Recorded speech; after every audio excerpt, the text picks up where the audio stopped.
Salam sejahtera, selamat datang ke channel Current Sphere. Jangan lupa like, share, dan subscribe. Suhakam digesa anjur forum isu orang tanpa kerakyatan di Sabah. Parlimen. Suruhanjaya Hak Asasi Manusia Malaysia, Suhakam, diminta menganjurkan lebih banyak forum terbuka bagi membincangkan isu orang tanpa kerakyatan dan pendatang tanpa izin yang memasuki Sabah.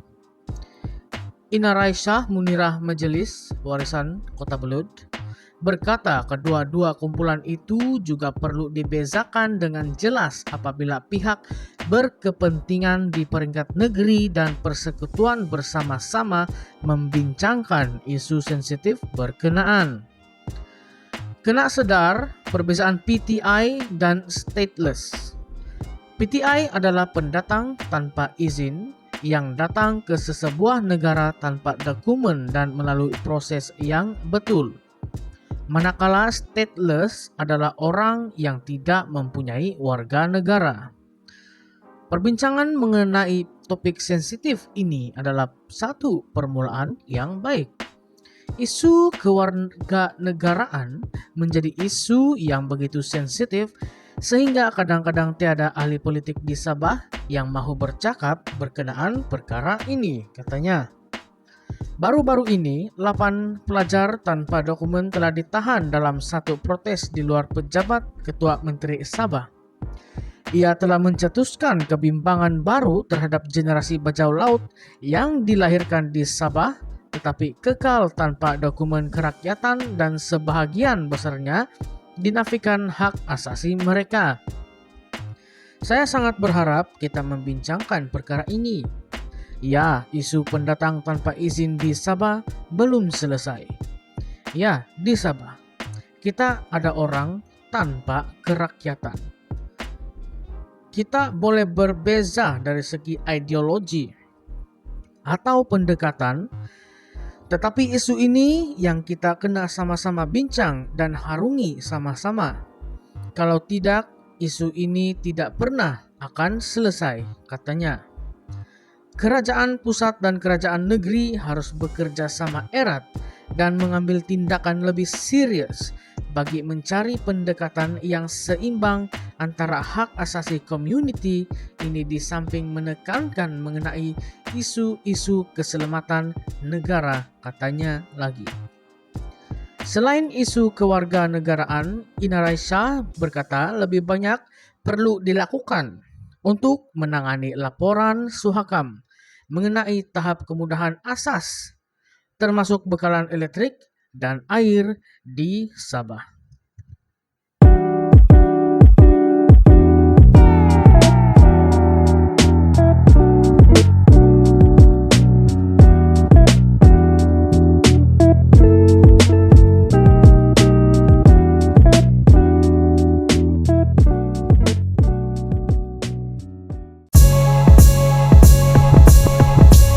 Salam sejahtera, selamat datang ke channel Current Sphere. Jangan lupa like, share, dan subscribe. Isu bajau laut. Polis siasat pengasas NGO Borneo Komrad bawah akta hasutan. Polis memanggil aktivis hak asasi manusia di Sabah, Mukmin Nantang, untuk disoal siasat bawah akta hasutan yang dipercayai ada kaitan dengan kes pengusiran bajau laut di Semporna baru-baru ini. Menurut rekan aktivis berkenaan, Ashraf Sharaf yang merupakan penyelaras bersih Sabah, Mukmin diminta hadir ke Ibu Pejabat Polis Daerah Semporna di Sabah Kamis ini. Kami percaya ini mungkin sebab sebaran video rumah bajau laut dimusnahkan 2 minggu lepas. Mukmin akan diwakili Peguam Syerzali Asli dari Pusat Hak Asasi Manusia Sabah, kata Ashraf kepada Malaysia Kini. Ketua Polis Daerah Semporna Muhammad Farhan Lee Abdullah ketika dihubungi Malaysia Kini mengesahkan bahwa polis telah berhubung Mukmin untuk memberikan keterangannya di bawah akta hasutan. Case itu masih dalam siasatan, katanya, dalam satu khidmat pesanan ringkas. Mukmin ialah pengasas NGO Borneo Comrade yang berpengkalan di Sabah dan memainkan peranan penting dalam mengetengahkan isu pengusiran masyarakat bajau laut di Semporna awal bulan ini. Dia telah membawa kepada perhatian umum mengenai dakwaan operasi pihak berkuasa untuk mengusir penduduk berkenaan dengan merobohkan rumah atas air milik mereka. Borneo Comrade juga telah menyiarkan beberapa rekaman video yang menunjukkan tindakan pencerobohan tersebut. Antaranya, video yang memaparkan beberapa lelaki sedang menolak sebuah rumah yang usang sehingga roboh, serta menunjukkan seorang perempuan merintih karena kehilangan tempat tinggal dan memohon belas kasihan dari pihak atasan.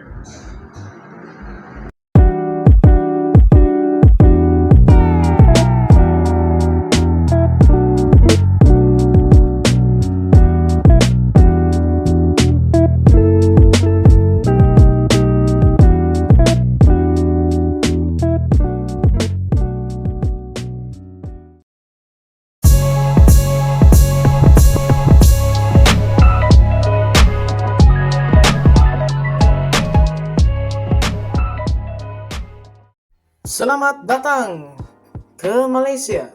Adakah itu yang akan kita ucapkan kepada ribuan Rohingya dikhawatirkan terperangkap dalam pertempuran di barat Myanmar?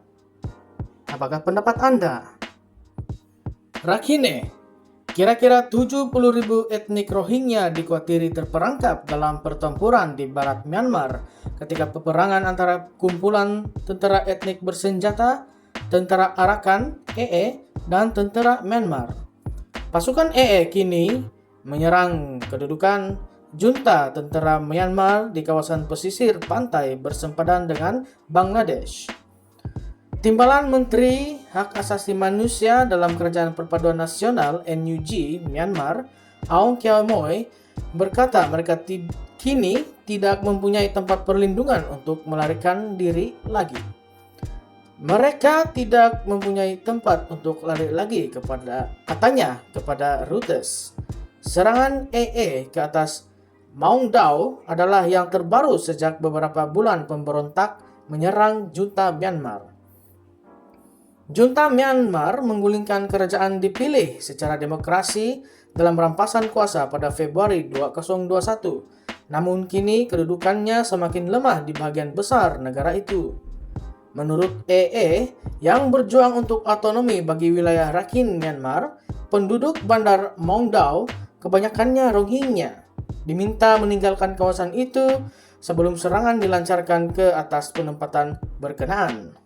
Kami akan menyerang baki pos junta yang tinggal, katanya dalam satu kenyataan sambil meminta penduduk menjauhi kedudukan tentara di Maung Dao. Sementara itu, juru cakap junta tidak memberikan sebarang komen. Ribuan Rohingya melarikan diri ke Bangladesh bulan lalu bagi mencari tempat perlindungan lebih selamat daripada konflik yang semakin meruncing, walaupun negara jiran itu enggan menerima lebih ramai pelarian. Mereka terpaksa melarikan diri susulan pertempuran di Bandar Bidong, sekitar 25 km ke timur Maung Dao, yang ditawan oleh EE selepas pertempuran sengit di mana kumpulan memberontak itu dituduh menyasarkan komuniti Rohingya. EE bagaimanapun menafikan dakwaan terbabit dan Rohingya berdepan dengan penganiayaan di Myanmar selama beberapa dekad lalu. Hampir sejuta daripada mereka kini tinggal di kamp pelarian di daerah sempadan Bangladesh, Cox's Bazar, selepas melarikan diri dari tindakan kejam diketuai tentara Myanmar di Rakhine pada 2017.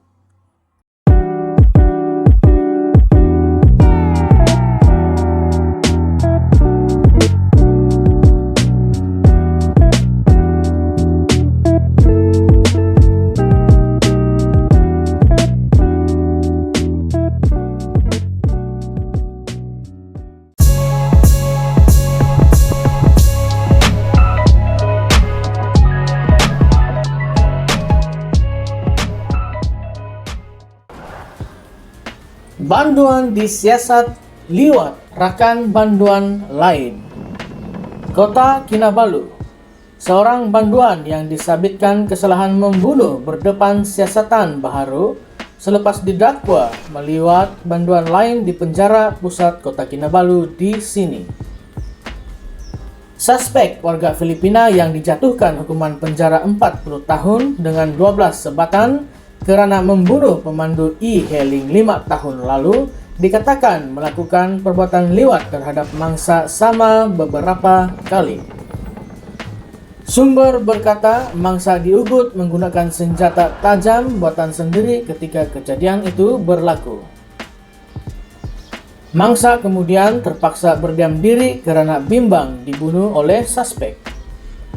Mangsa hanya memaklumkan kepada doktor berkenaan kejadian itu selepas mangsa sakit dan terpaksa dimasukkan ke hospital baru-baru ini, katanya.